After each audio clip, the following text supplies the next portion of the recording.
وزنة ومداد كلماته سبحان الله الذي يتقي والقدس وزنة ومداد كلماته سبحان الله الذي خلق السماء سبحان الله الذي خلق الأرض سبحان الله الذي تنزل سبحان الله عدد ما هو خالق الحمد لله الذي خلق السماء الحمد لله الذي خلق الأرض الحمد لله الذي تنزل الحمد لله عدد ما هو خالق الله أكبر عدد ما خلق السماء الله أكبر عدد ما خلق الأرض الله أكبر عدد ما ذلك الله أكبر عدد ما هو خالق لا إله إلا الله عدد ما خلق في السماء لا إله إلا الله الذي خلق في الأرض لا إله إلا الله الذي خلق ذلك لا إله إلا الله عدد ما هو خالق لا إله إلا الله عدد شريك له الملك وله الحمد يحيي ويميت وهو على كل شيء قدير عدد كل شيء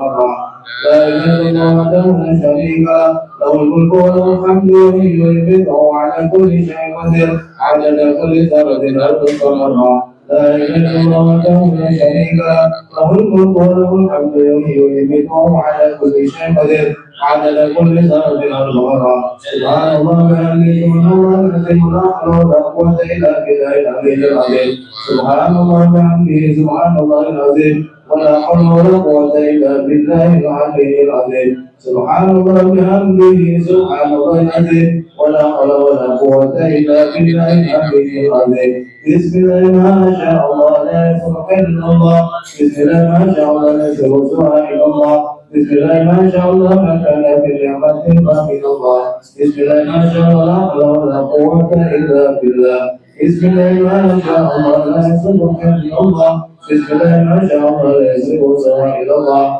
بسم الله ما شاء الله ما كان في نعمة من الله بسم الله ما شاء الله لا حول ولا قوة إلا بالله بسم الله ما شاء الله لا يصرف إلا الله بسم الله ما شاء الله لا يصرف إلا الله بسم الله ما شاء الله ما كان في نعمة من الله بسم الله ما شاء الله لا حول ولا قوة إلا بالله اللهم صل على محمد اللهم صل عليه وسلم اللهم صل على محمد اللهم صل عليه وسلم اللهم صل على محمد اللهم صل عليه وآله وصحبه وسلم اللهم أزل حسن قلبي في الدنيا والآخرة اللهم أزل حسن قلبي في الدنيا والآخرة اللهم أزل حسن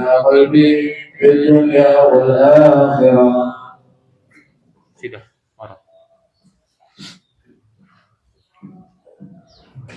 اللهم صل وسلم وبارك عليه وعلى آله مولد أحمد طه الهادي أيها نور الرحمن الرحمن عليه ومن آيات القرآن مولد أحمد طه الهادي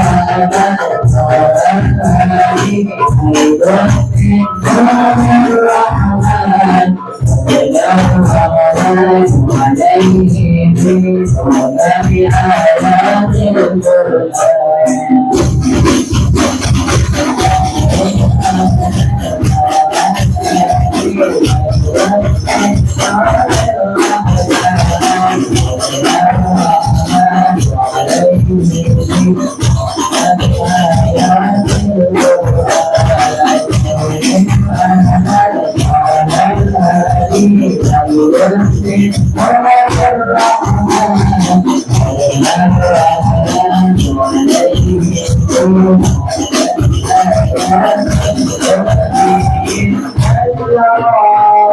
وفي آيات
Bismillahirrahmanirrahim. Nawaitu ta'alluma wa ta'lima wa tazakura wa tazkira wa nafa wal intifa'a wal ibadata wal istifada wal hassa ala tamassuki bi kitabillahi wa sunnati rasulihi wa du'a ila al-huda wa dalalata ala al-khair ibtigha'a wajhillahi wa mardatihi wa qurbihi wa sawabihi subhanahu wa ta'ala.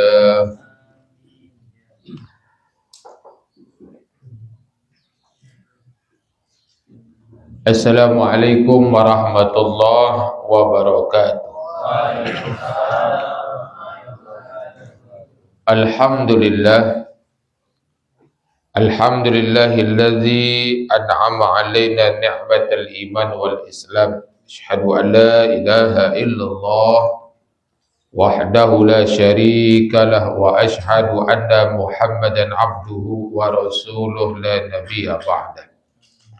Allahumma salli wa sallim ala nabiyyina Muhammadin wa ala alihi wa ashabihi rasulillahi ajma'in. Rabbi shrah li sadri wa yassir li amri wahlul 'uqdatam min lisani yafqahu qawli wasaddid lisani wahdi qalbi bihaqqi nabiyyika Muhammadin sallallahu alaihi wa alihi wasallam. Allahumma inni as'aluka fahman nabiyyin wa hifzal mursalin wa ilhamal malaikatil muqarrabin.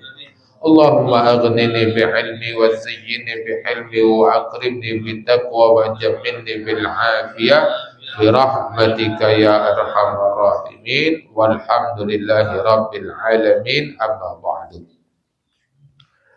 Al-Mukarram wal Muhtaron, Walim Padhan, Walim Diya, Walim Imam, Pak Apoy, Pak Rahimin, Pak Haji Yudi berserta rombongan, Kak Dani, Dawan, Om John dan yang lain-lain, wa kafatil ikhwan wal auladi sekalian yang dimuliakan Allah Subhanahu wa ta'ala.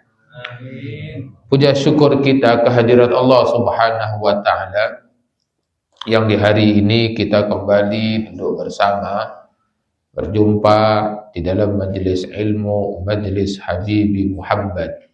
Mudah-mudahan dengan sebab majelis ini selalu kita di dalam hidayah Allah Subhanahu wa ta'ala, selalu mendapatkan ridha daripada Allah Subhanahu wa ta'ala, dan berserta bersalawat kita kepada Rasulullah baginda Nabiyuna Muhammad sallallahu alaihi wa alihi wasallam, yang mudah-mudahan dengan salam dan salawat itu menjadi sambungan kita, hubungan kita kepada Nabi kita Muhammad sallallahu alaihi wasallam. Semakin kita mencintainya, semakin kita mentauladaninya, sehingga kehidupan kita itu selalu bersesuaian dengan apa yang diajarkan oleh Nabi kita Muhammad sallallahu alaihi wa alihi wasallam. Ma'asyiral ikhwan jami'an rahimakumullah, kita akan kembali melanjutkan kajian kita di dalam kitab Fawaidul Mukhtarah Majmu' Kalamul Bayan daripada Al-Habib Zaid bin Ibrahim bin Sa'id hafizallahu ta'ala wa nafa'ana bihi wa bi'ulumihi fid dharain, amin. Kita ambil bagian akhir saja. Di situ jelaskan inda dzikris salihin tanzilur rahmah. Ketika kita mengingat orang-orang soleh, orang-orang baik, orang yang didasarkan iman, dia berbuat kebaikan itu menjadi sebab turunnya daripada rahmat Allah Subhanahu wa ta'ala. Rahmat sebagaimana yang sudah pernah dijelaskan itu banyak, ketenangan itu juga rahmat Allah, kemudian daripada ampunan itu juga daripada rahmat Allah Subhanahu wa ta'ala. Jadi ketika kita mengingat orang-orang soleh menjadi sebab turunnya daripada rahmat Allah Subhanahu wa ta'ala, fa kaifa bizikri aslahus salihin. Maka bagaimana ketika kita itu mengenang orang yang paling solehnya orang soleh, pemimpinnya orang soleh, yaitu Rasulullah sallallahu alaihi wasallam, wa huwa Nabi sallallahu alaihi wasallam. Jadi yaitu adalah Rasulullah. Maka lebih lagi berkali-kali lipat faedah yang kita dapatkan ketika mengenang Rasulullah sallallahu alaihi wa alihi wasallam. Maka di dalam kegiatan Maulid Nabi itu adalah bagian daripada kita mengingat Rasulullah sallallahu alaihi wa alihi wasallam. Maka dikatakan juga sebagaimana dikatakan oleh Al-Istalani, wa inda dzikri maudihi syarif tanzilur rahmah wa yatabarraqun nas bi huduri bi barakatihi sallallahu alaihi wa alihi wasallam. Jadi beliau katakan ketika kita mengadakan Maulid Nabi Muhammad sallallahu alaihi wasallam itu menjadi sebab turunnya rahmat Allah Subhanahu wa ta'ala. Maka kita mengambil barokah dengan kegiatan itu, turun rahmat, maka dapatlah kita barokah bi quduri barakati sallallahu alaihi wasallam, ya. Jadi dengan hadirnya keberkahan yang sebabnya daripada kita mengingat dan mengenang Rasulullah sallallahu alaihi wa alihi wasallam. Kemudian sebagaimana juga yang dikatakan oleh Sufyan bin Uyainah, beliau katakan inda dzikri shalihin tanzilur rahmah. Ya, ketika mengingat orang-orang soleh, mengenang orang-orang soleh, maka itu menjadi sebab turun rahmat Allah. Sebagaimana juga hal itu dikatakan dalam satu hadis Nabi kita Muhammad sallallahu alaihi wasallam, la yaqudu qaumun yazkuruna Allah. Tidaklah duduk satu kaum yang mereka itu mengingat Allah Subhanahu wa taala illa khaffathumul malaikah, kecuali mereka itu akan mendapatkan naungan daripada para malaikat, wa khasyatur rahmah wa khasyatuhumur rahmah, akan diliputi dengan rahmat Allah Subhanahu wa taala, wa tanazzalat alaihimus sakinah, kemudian turunlah rasa ketenangan kepada mereka, wa zakarahum fi man indah, maka mereka pun dipuji-puji di hadapan para malaikat. Bagaimana Allah membanggakan orang-orang yang sedang berzikir kepadanya. Nah, maka termasuk daripada kegiatan maulid itu adalah juga di dalamnya zikrullah, zikir kepada Allah. Dan tidaklah kemudian kita mengingat Nabi terkecuali juga kita mengingat Allah Subhanahu wa ta'ala. Ingat Nabi, maka kita ingat kepada Allah. Salawat kita kepada Nabi, maka kita pun menyebut Allah. Nabi salawat kecuali dengan menyebut nama Allah Subhanahu wa ta'ala. Allahumma salli ala Sayyidina Muhammad wa ala ahli Sayyidina Muhammad. Itu buktinya bahwasanya ketika kita salawat, maka kita pun menyebutkan daripada Allah Subhanahu wa ta'ala.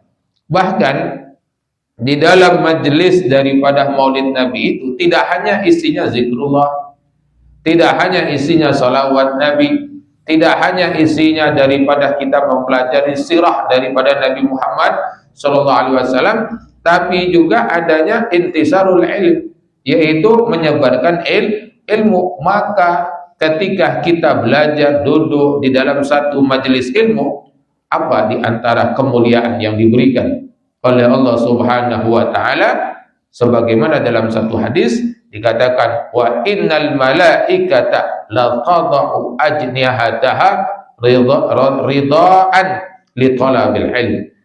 Sesungguhnya para malaikat itu akan membentangkan daripada kedua sayapnya sebagai bentuk keridhaan bagi orang yang mempelajari ilmu. Jadi faedahnya luar biasa.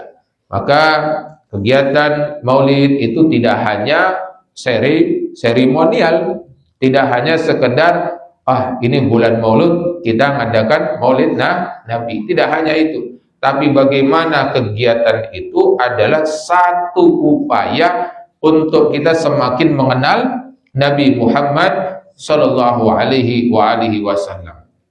Semakin kenal Nabi, semakin cinta.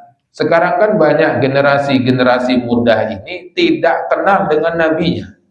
Ya, ketika disuruh disebutkan nabinya bingung dia. Ya, ketika ditanya siapa nama ayah daripada Nabi Muhammad, bingung dia. Ketika ditanya siapa nama ibunda Nabi Muhammad sallallahu alaihi wasallam, bingung. Di mana lahir, di mana meninggal, bingung. Kenapa? Karena mereka tidak mendapatkan pengetahuan daripada hal itu. Wong tuanya udah ngajari, ya, mungkin di sekolah juga kurang informasi tentang itu, ya. Maka upaya kita sebagai saudara sesama muslim adalah tidak membiarkan mereka dengan kebodohan itu. Bagaimana mereka akan menjadi seorang muslim yang baik kalau hal-hal yang seharusnya menjadi sebuah kewajiban, ya. Ketika kita sebagai seorang muslim itu kan kewajiban pertama itu ma'rifatullah, mengenal Allah Subhanahu wa ta'ala, yang itu kita pelajari di dalam ilmu akidah, mengenal Allah, sifat-sifat Allah Subhanahu wa ta'ala, ya, sifat yang wajib, sifat yang mustahil, sifat yang jaiz, supaya tidak terjebak dengan pemikiran-pemikiran ketuhanan yang nyeleneh yang aneh. Begitu juga bagian daripada ma'rifatullah itu ma'rifatun Nabi, mengenal Nabi Muhammad sallallahu alaihi wasallam sebagaimana diperintahkan ati Allah wa atiur Rasul, taat kepada Allah dan taatlah kepada Rasulullah sallallahu alaihi wasallam. Maka penting ya pengenalan tentang sosok mulia Nabi Muhammad ini kita perkenalkan kepada anak-anak kita. Ya, sebagaimana sering juga dalam majelis kajian sirah di Masjid Al-Bari itu kami sampaikan sebagai bentuk wujud ya, pertama kita itu cinta dengan Nabi Muhammad sallallahu alaihi wasallam, kita punya buku sirah Nabi. Ya, punya buku sirah Nabi. Sekarang sudah banyak kitab-kitab terjemahan, Syama'il ada terjemahannya, Nurul Yakin juga ada terjemahannya, Sirah Ibn Hisam juga ada terjemahannya. Kita punya buku yang di dalamnya menceritakan sosok Nabi Muhammad sallallahu alaihi wasallam. Itu adalah satu tanda awal kita itu memiliki rasa cinta kepada Nabi Muhammad sallallahu alaihi wasallam. Dan alhamdulillah ternyata ada juga saudara-saudara kita itu membuat buku yang dimana buku itu menceritakan sosok Nabi tapi sesuai dengan perkembangan usia dari budak kecil sampailah dewasa, bagaimana Islam itu dikenalkan, bagaimana Nabi Muhammad itu dikenalkan sehingga orang itu paham dia itu seorang muslim dan dia juga paham bahwasanya ia itu adalah umat Nabi Muhammad sallallahu alaihi wasallam. Jadi kita bangga, tapi kadang-kadang tidak sadar kita itu mendapatkan keistimewaan dengan menjadi umat Nabi Muhammad karena kita tidak tahu, bahkan tidak ingin tahu. Nauzubillah min zalik. Nah, jadi ini penting. Kalau belum ada buku sirah Nabi, cari di online ada ya, banyak di situ sirah Nabi. Beli buku itu, simpan, aban ada waktu dibaca. Atau bagaimana orang-orang soleh dulu, kalau mereka itu lagi sedang perasaannya itu sedang tidak enak ya, imannya sedang menurun, mendapatkan perlakuan yang tidak baik, obatnya apa? Baca sirah Nabi. Bacanya itu adalah sirah Nabi. Baca sirah Nabi. Cak mana seorang paman kontan ya mengganggu Nabi. Kalau kita nih, ini paman Nabi nganggu, yang diganggu keponakan kontan ya, yang menyebarkan dakwah Islam, yang mengenalkannya kepada ya Allah Subhanahu wa taala, jadi musuh. Kalau aku kawan bisnis musuh dengan aku, belum ada apa-apanya. Tetangga ya, aku tetangga galak buangi sampah depan rumah. Nabi ya, tetangganya dewe. Siapa tetangganya? Abu Lahab. Tetangga berdinding sebelah dengan Nabi Muhammad sallallahu alaihi wasallam, itu melakukan apa? Ngelempar kotoran onta ke depan pintu Nabi Muhammad sallallahu alaihi wasallam. Kemudian Uqbah bin Mughith itu ya, bagaimana satu ketika buat hidangan ya, kemudian ngundang Nabi Muhammad sallallahu alaihi wasallam. Datang Nabi, kemudian Nabi nanya ya, kau kalau tidak beriman kepada aku tidak galak makan makanan kamu ya. Dan itu tradisi orang Arab tuh, ikramud daib itu memang sudah sangat luar biasa. Itu kebiasaan orang Arab sebelum Islam, bagaimana mereka sangat amat daripada memuliakan tamu, sehingga ketika Rasulullah mengatakan hal itu menjadi aib baginya. Ini tamu diundang tidak galak makan, kalau tidak makan akan tersebar berita ini, harkatnya itu akan turun, maka dia berpura-pura ya, berpura-pura, yo, ya, aku akan percaya dan bersyahadat ya, supaya Rasulullah itu makan. Ketika hal itu diketahui oleh teman dekatnya, marah, ya, marah. Yang akhirnya, ya, kawan itu ngomong, aku ini akan putus kawan dengan kamu, ya, kalau kamu tidak melakukan pertama, ya, menginjak leher Muhammad. Yang kedua, kau ludahi dia, ya. Yang ketiga, kau tinju matanya. 3 hal, ya. Kalau tidak kau gawekan, putus kawan kita. Bayangkan itu, kawan setiduk semakan ngancam, tapi ini akibat, ya, dia jauh daripada hidayah Allah, diturutinya kendak kawannya tadi, tapi tidak sampai hal itu terjadi karena Nabi dijaga oleh Allah Subhanahu wa taala, dilindungi oleh malaikat. Itu bagaimana kita dengan tahu sejarah tadi tidak kecil hati, ya, tidak kecil hati kita di dalam menghadapi kehidupan di atas dunia ini. Ternyata apa yang aku alami, perlakuan buruk dari tetangga, belum apa-apa dibandingkan siapa? Nabi Muhammad sallallahu alaihi wasallam. Ya, coba kita nanya di sini, ada yang pernah dipijat lehernya oleh lawan? Hah? Ada tak? Ada tak? Itu Nabi nak dipijat, tapi karena Nabi Muhammad sallallahu alaihi wasallam itu, ya, dijaga oleh Allah, hal itu tidak terjadi. Bayangkan, ya, paman Nabi Muhammad, paman kontan, ya, musuhi Nabi. Ada yang kita ngalami yang sehebat daripada yang dialami oleh Nabi? Jangan, kan? Nah, maka ketika kita baca sirahnya tadi, itu menjadi apa? Menjadi pelipur rara kita, menjadi penyemangat kita untuk kembali semangat bahwasanya apa yang terjadi dengan kita itu belum apa-apanya. Ma'asyiral ikhwan jami'an rahimakumullah.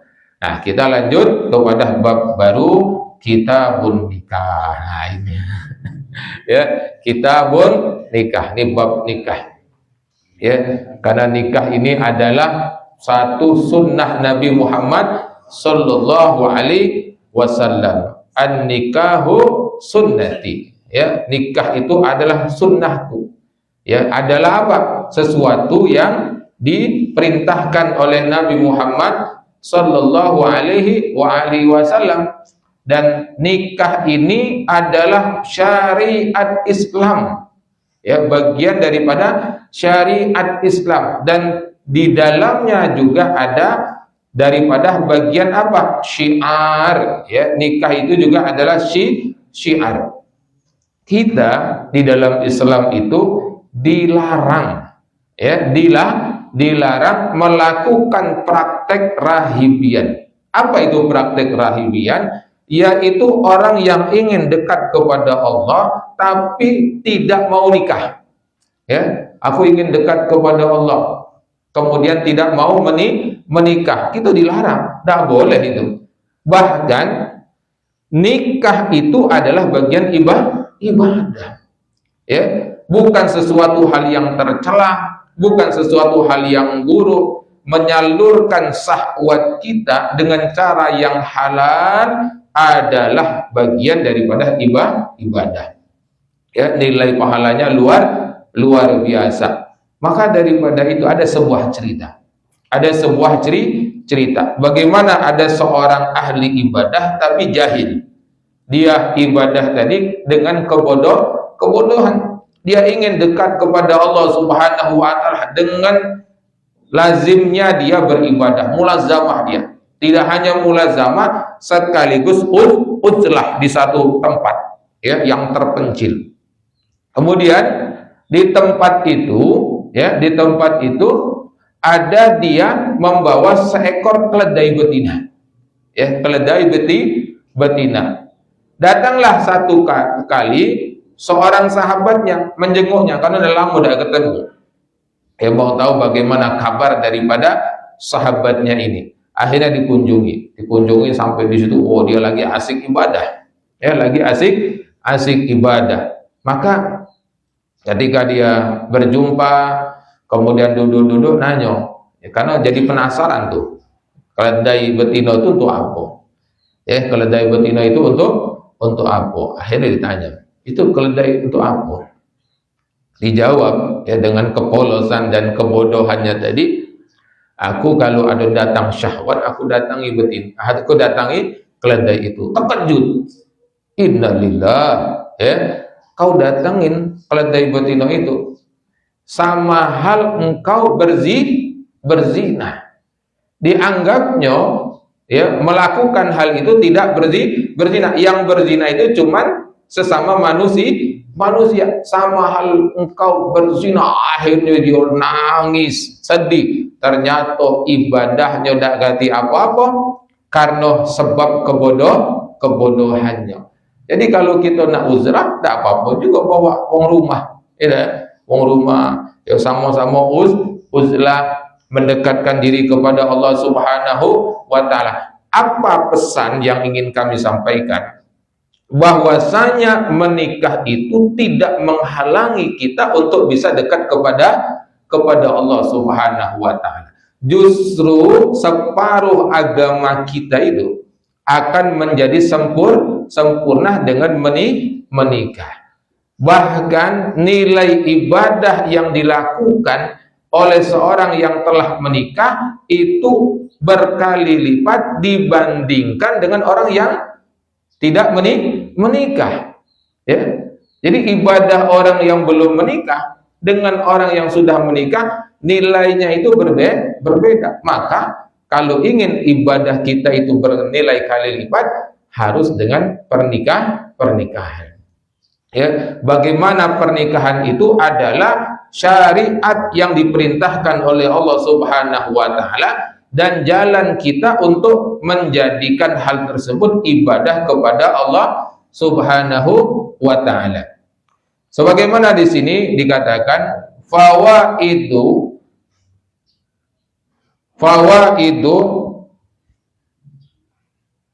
tata'allaku bin nikahi, faedah-faedah yang terkait dengan pernikahan. Ja'a rajulun aribun ilal Habib Abdullah al-Haddad.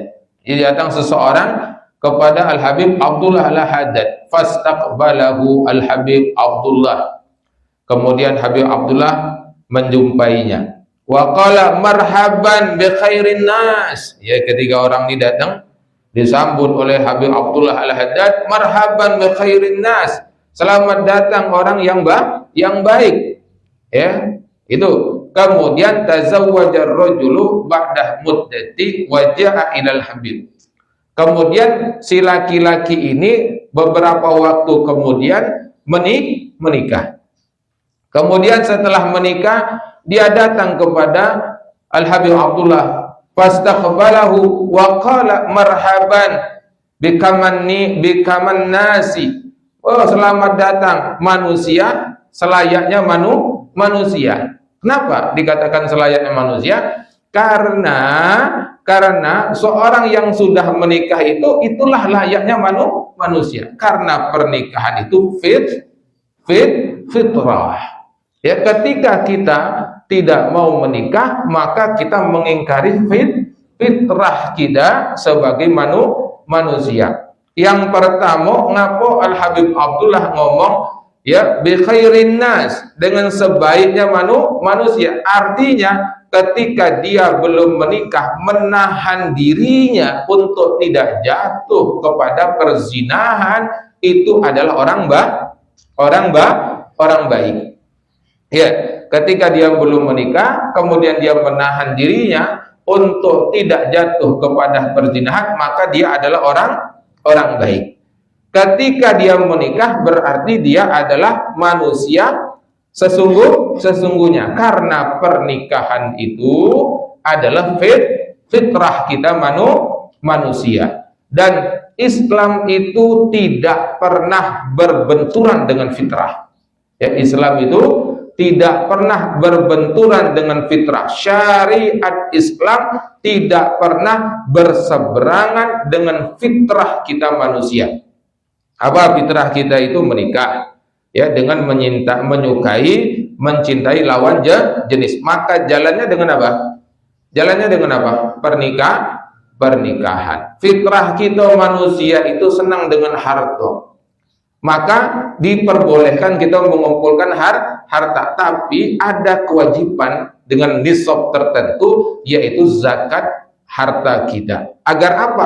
Harta tadi bernilai produktif kepada halayak ramai. Maka Islam itu sangat luar biasa, tidak pernah berbenturan dengan fitrah. Menikah adalah fitrah kita. Maka ketika beliau ini datang yang kedua kalinya, disambut oleh Al-Habib Abdullah, selamat datang selayaknya manusia.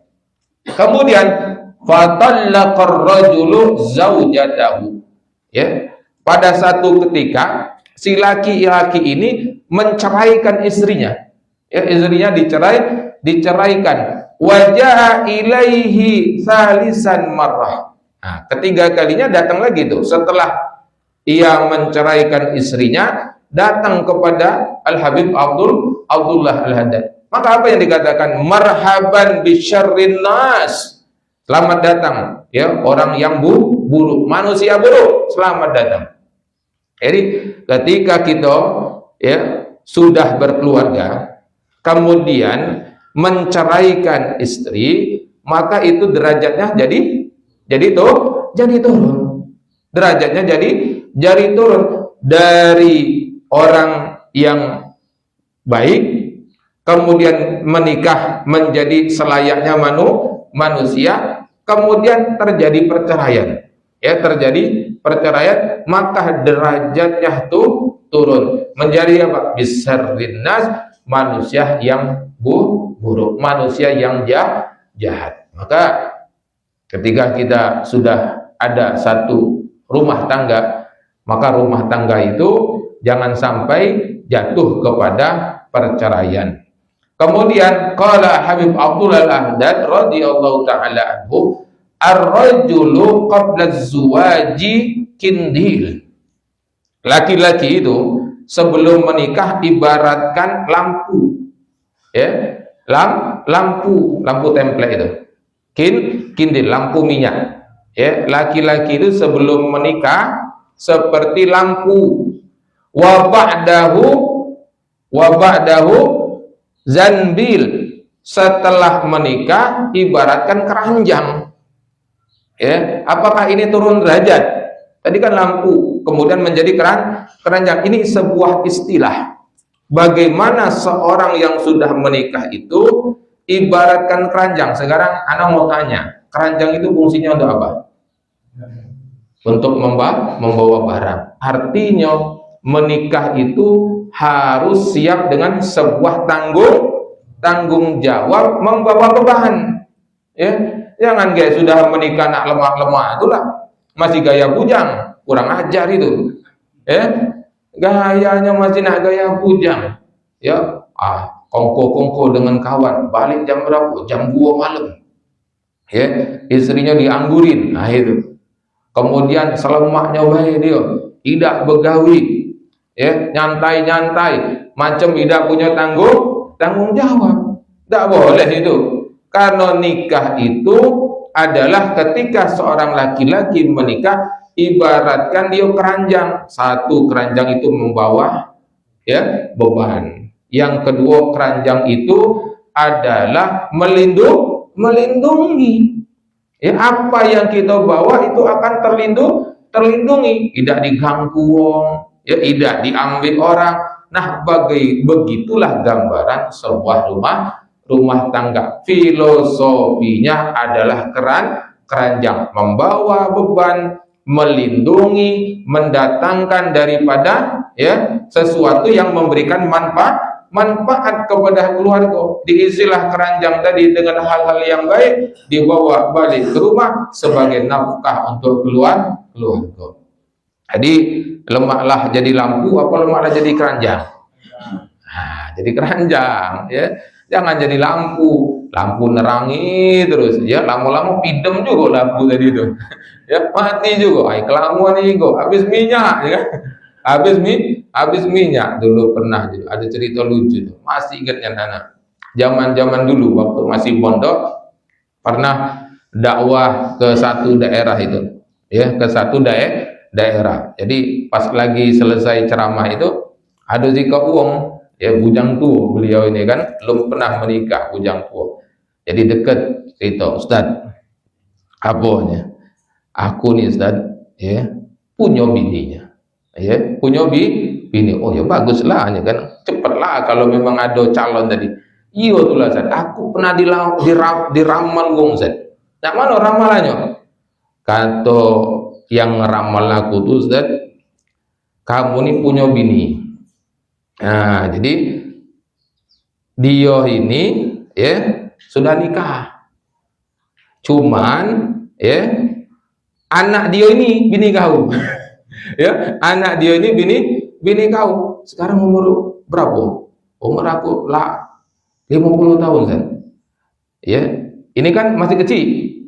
Calon ibunya ini masih kecil. Ya, anak dia ini bini kau. Oh, kau dimainkan oleh tukang ramal namanya itu. Ya, dimainkan tukang ramal. Berhubung kau belum menikah, budak ini belum lahir, yang nak melahirkannya masih kecil, umur kamu sudah 50 tahun, keburu mati, ya, bini belum sempat nikah, dimainkan uang dalam hati anak kan, ya, budak yang tadi masih kecil, anaknya tadi ya, anak budak tadi itu jadi bini dia. Oh iya, berarti sampai meninggal caknya masih bujang. Jadi ma'asyiral ikhwan yang dimuliakan Allah, mudah-mudahan kita diberikan keluarga yang sakinah, mawaddah warahmah. Kemudian yang belum menikah mudah-mudahan dikaruniakan istri yang solehah. Ya. Yang nak nikah lagi mudah-mudahan disegerakan oleh Allah Subhanahu wa taala. Ya berkah majelis kita ini. Ya, berkah majelis kita ini. Anak lupa itu ada siapa seorang ulama itu mengatakan, ya beliau katakan itu, kalaulah umurku itu tinggal seberapa detik lagi, maka aku tidak akan biarkan diriku dalam keadaan sendiri. Nah, itu kan. Ya dalam keadaan sendiri. Artinya menikah itu adalah satu hal yang itu syiar di dalam Islam. Jadi wallahu a'lam bissawab. Assalamualaikum warahmatullahi wabarakatuh. Waalaikumsalam warahmatullahi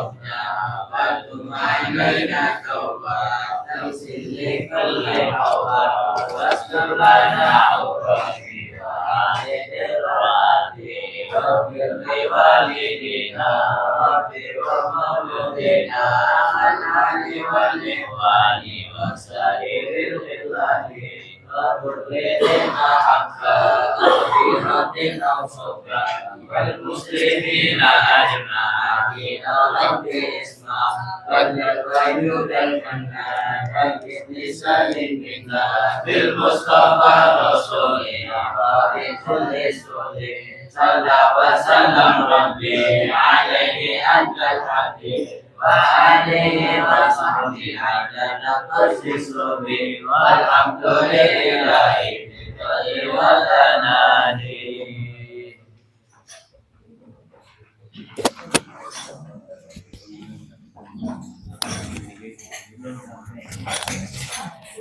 Total penonton 1.600. Iya. 1.600 yang nonton kan? 1.600 yang nonton. Totalnya 1.600. Banyak berarti penontonnya? Iya. 1.600 totalnya. Ini 1,6 total tayangan. Agak kemana dikit ya.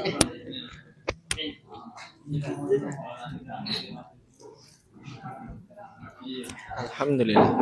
Semoga ilmunya bisa tersampaikan kepada kita semua dan bermanfaat. Kami akhiri. Wassalamualaikum warahmatullahi wabarakatuh.